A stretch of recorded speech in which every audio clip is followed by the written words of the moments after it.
Hello दोस्तों, कैसे हैं आप लोग। स्वागत है आप सभी का शैडो एक्सप्लेन में। तो चलिए शुरू करते हैं। हमारी कहानी की शुरुआत में हमें होक्काइडो का सीन दिखाया जाता है और हमारा मेन कैरेक्टर शिकी सुबासा आज ही होक्काइडो आया है क्योंकि उसके पापा यहीं रहते हैं और कुछ काम होने की वजह से उसे आज लेने नहीं आ पाए। अब इसके बाद अपने घर की ओर जाते हुए सुबासा को एक बोर्ड दिखता है और वो बोर्ड को देखकर सुबासा ड्राइवर से गाड़ी रोकने को बोलता है और वो वहीं पर उतर जाता है क्योंकि यहाँ से उसका घर ज़्यादा दूर नहीं है। अब बाहर आकर सुबासा देखता है कि चारों ओर सिर्फ बर्फ़ ही बर्फ़ है और यह जगह उसे टोक्यो से बिल्कुल अलग लगती है क्योंकि यहाँ ना ही ज़्यादा लोग दिख रहे हैं और ना ही ज़्यादा गाड़ियाँ। लेकिन हाँ, यहाँ की हवा बहुत ठंडी है और इसी वजह से सुबासा ठंड से कांपने लगता है और इसी तरीके से धीरे धीरे अब वो आगे बढ़ने लगता है। अब इसके बाद सुबासा फ़ोन में मैप देखता है और उसे पता चलता है कि उसकी फ़ोन की बैटरी बहुत ही कम बची हुई है। लेकिन तभी उसे एक लड़की दिखाई देती है जो कि स्कूल के लिए अपनी बस का इंतज़ार कर रही थी। उस लड़की को देखकर सुबासा सोचता है कि एक होक्काइडो ग्यारू। उस लड़की के नॉर्मल कपड़ों को देखकर सुबासा सोचता है कि क्या इसे ठंड नहीं लग रही, और उसके बाद वो खुद को देखता है बहुत सारे कपड़ों से लथपथ।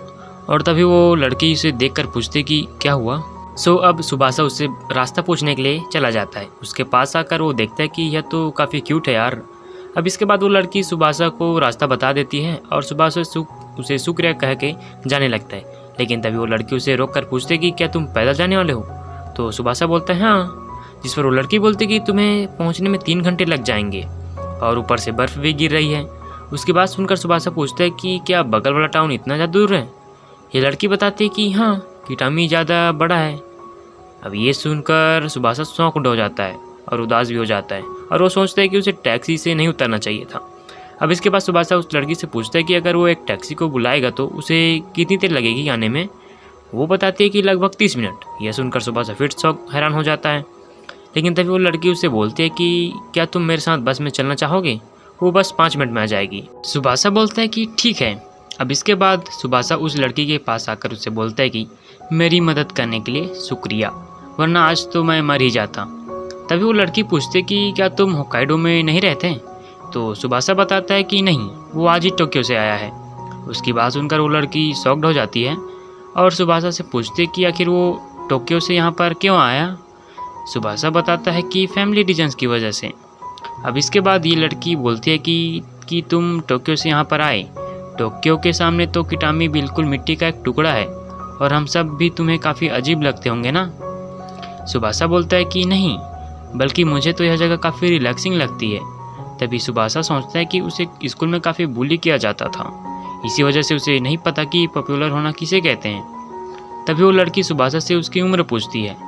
सुबासा बताता है कि 16 साल। और अगले ही पल वो लड़की सुबासा के करीब आकर बोलती है कि मैं भी इतने की ही हूँ। अब इसके बाद वो लड़की सुबासा से उसकी स्कूल के बारे में पूछती है। सुबासा बताता है कि हुकुरियो हाई स्कूल, जिस पर ये लड़की बोलती है कि मैं भी इसी हाई स्कूल में जाती हूँ। अब इसके बाद हम देखते हैं कि ये लड़की सुबासा के काफ़ी करीब आ जाती है। इससे सुबासा को काफ़ी शर्म आ रही थी। तो वो बोलता है कि वो तुम्हारा हाथ। तो वो लड़की बोलती है कि ठंड होने की वजह से मैं ऐसा कर रही हूँ, अगर तुम कहते हैं तो मैं अपना हाथ हटा लेती हूँ। सुबासा बोलता है कि नहीं, रहने दो, कोई दिक्कत नहीं है। लेकिन सुबासा की असली दिक्कत तो ये है कि सुबासा के हाथ से कुछ टच हो रहा था और तभी उस लड़की को छींक आती है और इस वजह से कुछ ऐसा होता है कि अब ये देखकर सुबासा को शौक लगता है और अगले ही पल में वो एक टिश्यू निकालकर उस लड़की को दे देता है। वो लड़की बोलती है कि शुक्रिया। अब यहाँ पर सुबासा को यह काफ़ी अजीब लग रहा था क्योंकि आज से पहले उसने कभी भी इस तरीके से किसी लड़की से बात नहीं की ही। यहाँ की सभी लड़कियाँ ऐसी है। अब सुबासा बस ये बातें सोच रहा था और उसे उस लड़की से कुछ कहने की कोशिश कर रही थी, लेकिन यह तो अपने ख्यालों में गुम था। इसी वजह से वो लड़की सुबासा की जैकेट में थोड़ा सा बर्फ़ डाल देती है, जिस वजह से सुबासा का एक्सप्रेशन तुम देख सकते हो, वो ठंड की वजह से उछलने लगता है। और ये देखकर वो लड़की हंसते हुए बोलती है कि ये है मुझे इग्नोर करने का नतीजा। और इसके बाद सुबासा उस बर्फ़ को निकाल लेता है और सुबासा का रिएक्शन देख इस लड़की के हंसते हंसते आंसू निकल आते हैं। और तभी सुबासा को दिखाई देता है कि इस लड़की की बेहद खूबसूरत आँखें। और तभी सुबासा बोलता है कि तुम्हारी आँखें कितनी सुंदर हैं। सुबासा की बात सुनकर वो लड़की सुबासा को एक पंच मारते हुए बोलती है कि ये कैसी बच्चे जैसी बात कर रहे हो। लेकिन हम देखते हैं कि वो काफ़ी ज़्यादा शर्मा चुकी थी। और तभी उनकी बस आ जाती है और वो लड़की वहाँ से जाने लगती है। लेकिन तभी सुबासा उससे उसका नाम पूछता है तो वो लड़की अपना नाम फुयुकी मिनामी बताती है। और इसके बाद सुबासा से यह कहकर चली जाती है कि तुमसे स्कूल में मिलती हूँ। अब इसके बाद वो बस यहाँ से चली जाती है और उस लड़की का नाम जानने के बाद सुबासा बहुत खुश होता है। लेकिन तभी उसे अपने डैड का मैसेज आता है कि तुम अब तक घर पहुँचे या नहीं। और अगले ही पल में सुबासा को इस बात का एहसास होता है कि उसकी बस मिस हो चुकी है। वहीं दूसरी ओर हम मिनामी को देखते हैं, जो सुबासा के बारे में सोचते हुए बोलती है कि अगर वो मेरी क्लास में होगा तो काफ़ी अच्छा रहेगा। अब इसके बाद अगले दिन में हमें स्कूल का सीन दिखाया जाता है और अपनी नई क्लास में सुबासा सभी को अपना नाम बताते हुए बोलता है कि मैं टोक्यो से यहाँ पर आया हूँ, आप सभी से मिलकर अच्छा लगा। अब इसके बाद सुबासा अपनी सीट पर आकर बैठ जाता है और अपनी क्लास को देखकर सोचता है कि शायद से वो लड़की मेरी क्लास में नहीं पढ़ती। वैसे मुझे कुछ खास फर्क नहीं पड़ता, क्योंकि मुझे तो शुरू से ही काले बालों वाली सीरियस लड़कियाँ पसंद है। मैं तो बस उस जैसी लड़की से पहले कभी नहीं मिला था, इसी वजह से थोड़ा सरप्राइज़ हो गया था। और सिर्फ इसी वजह से मुझे होक्काइडो की गर्ल्स इतनी ज़्यादा औसम लगी। लेकिन अगले ही पल में उस क्लास में एक और लड़की आती है और ये होती है फुयुकी मिनामी। और इसके बाद इन दोनों का आई कांटेक्ट होता है और जैसे ही मिनामी सुबासा को देखती है उसे चिपक जाती है और टीचर उससे बोलते हैं कि तुम फिर से लेट हो गई। और यहाँ मिनामी सुबासा से बोलते कि हम दोनों सेम क्लास में हैं और मैं तुम्हारी बगल वाली सीट पर हूँ। और सुबासा को कुछ समझ नहीं आता कि आखिर यह सब क्या हो रहा है। अब इसके बाद लंच ब्रेक में मिनामी सुबासा से कहती है कि तुम्हारा नाम तो काफ़ी प्यारा है, वैसे तुमसे मिलकर काफ़ी अच्छा लगा सुबासा।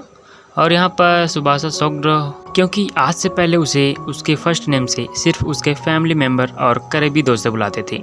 लेकिन ये लड़की तो, और दोस्तों तुम लोग को पता ही होगा कि जापान में फर्स्ट नेम से आपको सिर्फ आपके करीबी ही बुला सकते हैं।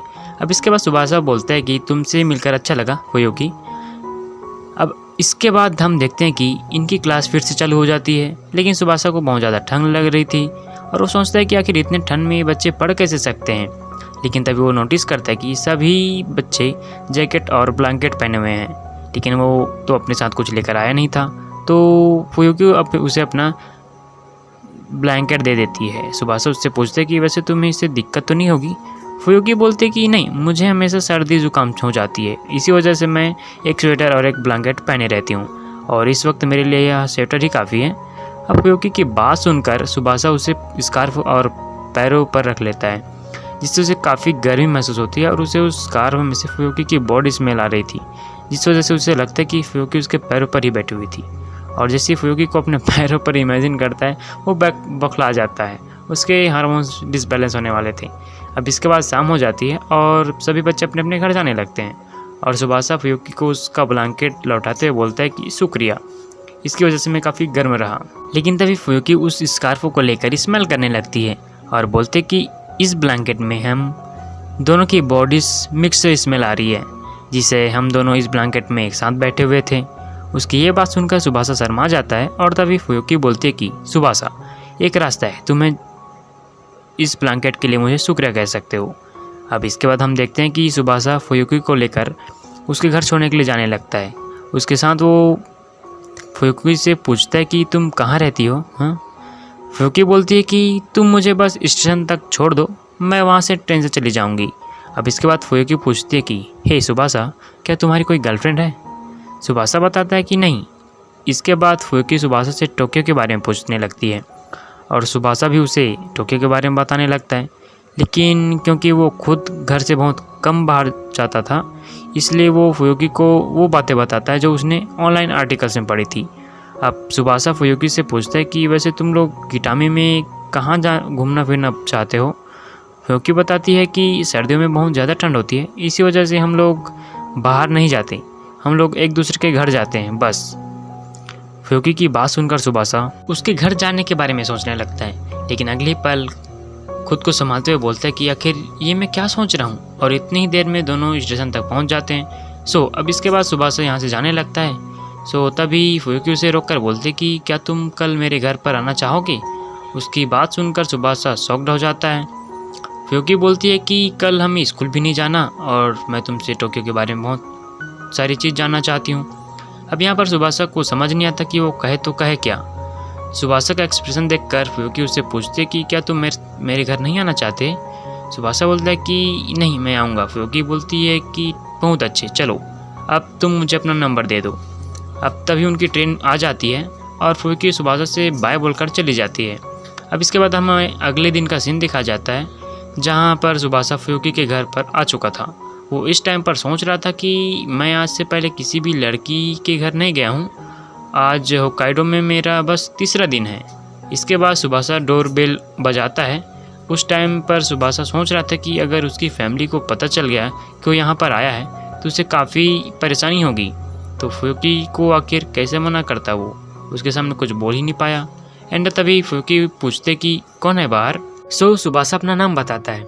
सुबासा की बात सुनकर फुयुकी बोलती है कि दरवाज़ा खुला है, तुम अंदर आ जाओ। अब इसके बाद सुबासा अंदर जाता है तो फुयुकी उसका स्वागत करती है। सुबासा अपने जूते उतारते हुए सोचता है कि आखिर ये इस तरह के कपड़े क्यों पहने हुए हैं। लेकिन तभी फुयुकी बोलती कि सुबासा तुम बहुत ज़्यादा लकी हो क्योंकि आज मेरे पेरेंट्स घर पर नहीं है। ये बात सुनकर सुबासा शॉक्ड और वह वो खुद को समझाने लगता है कि शांत हो जाओ, शांत हो जाओ। अब इसके बाद फुयुकी सुबासा को लिविंग रूम में लेकर जाती है और सुबासा उस कमरे में आकर ये नोटिस करता है कि यहाँ पर तो काफ़ी गर्मी है। अब इसके बारे में फुयुकी बताती है कि लिविंग रूम में एक बड़ा हीटर रखा हुआ है, इसी वजह से ये रूम हमेशा गर्म रहता है। और सुबासा के कमरे में बस एक छोटा सा हीटर है जिसकी वजह से वहाँ पर थोड़ी ठंड होती है। और फुयुकी की बात सुनकर सुबासा को समझ आता है कि आखिर फुयुकी ने ऐसा क्यों कहा कि उसके पेरेंट्स का ना होना लकी कैसे है। अब इसके बाद सुबासा वहीं बैठ जाता है और काफ़ी ज़्यादा रिलैक्स होता है। लेकिन तभी फुयुकी उसे अपने पैर से टच करती है और इस वजह से सुबासा कुछ एक्सप्रेशन देता है और उसका एक्सप्रेशन देखकर फुयुकी हंसने लगती है। और इसके बाद फुयुकी उससे पूछती है कि सुबासा अब हम क्या करने वाले हैं। आर्या, मैं तुम्हें कुछ पीने के लिए देती हूँ। इसके बाद फुयुकी फ्रिज के पास जाकर सुबासा के लिए कुछ पीने को लाती है। ये कात्सुकेन है। फुयुकी इसके बारे में बताती है कि वो बचपन से इस ड्रिंक को पीती आई है। और इसके बाद जब सुबासा ड्रिंक को टेस्ट करता है तो उसका टेस्ट काफ़ी अच्छा लगता है उसे। लेकिन तभी सुबासा को फुयुकी के चिल्लाने की आवाज़ आती है। सुबासा पूछता है कि क्या हुआ फुयुकी। तो बताती है कि जब वो अपने ग्लास में कात्सुकेन डाल रही थी तब गलती से उसकी बॉडी पर गिर गया।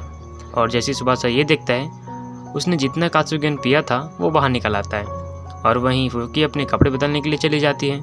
और यहाँ सुबासा का दिल बहुत ज़ोरों से धड़कने लगता है। सो वो अपने आप को शांत करने की कोशिश करता है, कम डाउन कम डाउन।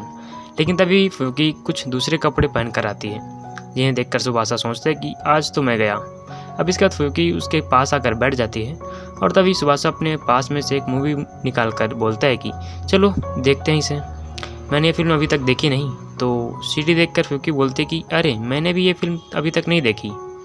इसके बाद फुयुकी टीवी में सीडी लगाने चली जाती है। तभी सुबासा जो देखता है उससे देखकर उसकी हालत ख़राब हो जाती है। अब इसके बाद उनकी फिल्म स्टार्ट हो जाती है। फिल्म में काफ़ी ज़्यादा कट सीन आते हैं जैसे कि तुम देख सकते हो। और तभी सुबासा अचानक से फुयुकी की कुछ अजीब आवाज़ सुनती है जिस पर नोटिस मूवी देखते हुए कुछ नोटिस कर रही हो। और तभी अचानक सुबासा फुयुकी का पैर टच हो जाता है और इस वजह से सुबासा बौखला जाता है। सुबासा को लगता है कि फुयुकी कुछ नोटिस करने वाली है। लेकिन तभी वो देखता है कि फुयुकी तो सो चुकी है और उसके सोने की वजह से ऐसी आवाज़ें आ रही थी। इसको इस तरीके से सोते हुए देख सुबासा सोचते हैं कि ये कितनी ज़्यादा लापरवाह है। इसके घर में एक लड़का है और ये इस तरीके से सो रही है। शायद ये मुझे एक मर्द नहीं समझती है। अब ऐसे ही काफ़ी वक्त गुजर जाता है और फुयुकी की आंख खुलती है और वो उठकर पूछती है कि अरे मूवी ख़त्म हो गई क्या। सुबासा बोलता है कि तुम देखते देखते सो गई थी और तुम इतने आराम से सो रही थी कि मैं तुम्हें जगा ही नहीं पाया। एंड तभी फुयुकी बोलती है कि अरे ये क्या। सुबासा बोलता है कि ये कमरा तो काफ़ी गर्म है लेकिन फिर भी मुझे ऐसा लगा कि तुम्हें सोते वक्त ठंड लग सकती है, इस वजह से मैंने अपनी जैकेट तुम्हें उड़ा दी थी।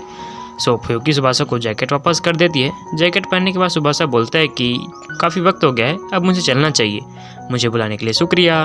और इसके बाद सुबासा वहाँ से चला जाता है। लेकिन उसके जाने के बाद अचानक से फुयुकी को कुछ एहसास होता है और वो दौड़ कर सुबासा को रोकती है और सुबासा से माफ़ी मांगती है। वे बोलती है कि हम मूवी देखने वाले थे लेकिन मैं सो गई, मुझे माफ़ कर देना। तो क्या अगली बार तुम। लेकिन उसके आगे कुछ बोलने से पहले सुबासा उसे अपना स्कार्फ पहना देता है और बोलता है कि ऐसे कपड़े पहने हुए तुम बाहर क्यों आई, तुम्हें ठंड लग सकती है। क्या तुम्हें ठंड लग रही है क्या, तुम्हें यह जैकेट भी चाहिए। और इसके बाद सुबासा अपनी जैकेट उतारने लगता है। सोता भी फुयुकी बोलते कि नहीं मैं ठीक हूँ, वैसे इस ब्लैंकेट के लिए शुक्रिया, अब मुझे काफ़ी गर्म महसूस हो रहा है। लेकिन तभी सुबासा को छींक आती है, जो देखकर फुयुकी सुबासा का हाथ पकड़ के बोलते कि सुबासा, मुझे भूख लगी है, क्या तुम कुछ खाने चलोगे? और ये मेरी तरफ से ट्रीट होगी, ऐसा अपोलॉजी के। और इसके बाद वो सुबासा को यहाँ से लेकर जाने लगती है और ये काफ़ी ज़्यादा प्यारा मोमेंट होता है। अब इसके बाद हम फुयुकी और सुबासा को एक साथ स्टोर के बाहर कुछ खाते हुए देखते हैं। यह फूड काफ़ी ज़्यादा गर्म होता है और तभी फुयुकी सुबासा को बताते कि यहाँ पर राइस बॉल भी मिलते हैं। और इसके बाद वो सुबासा को एक राइस बॉल देती है और इसके बाद सुबासा उस राइस बॉल को खाने लगता है, लेकिन तभी थोड़ा सा राइस उसके गालों पर लग जाता है और यह देखकर फुयुकी सुबासा के गाल से उस चावल को हटाकर खुद खा लेती है और इस वजह से सुबासा बहुत ज़्यादा शर्मा जाता है और ये एपिसोड यहीं पर ख़त्म होता है। वीडियो अच्छी लगी होगी तो लाइक कीजिए, कमेंट कीजिए, दोस्तों के साथ शेयर कीजिए। मिलते हैं किसी न्यू एपिसोड में, तब तक के लिए टाटा बाय बाय सायोनारा।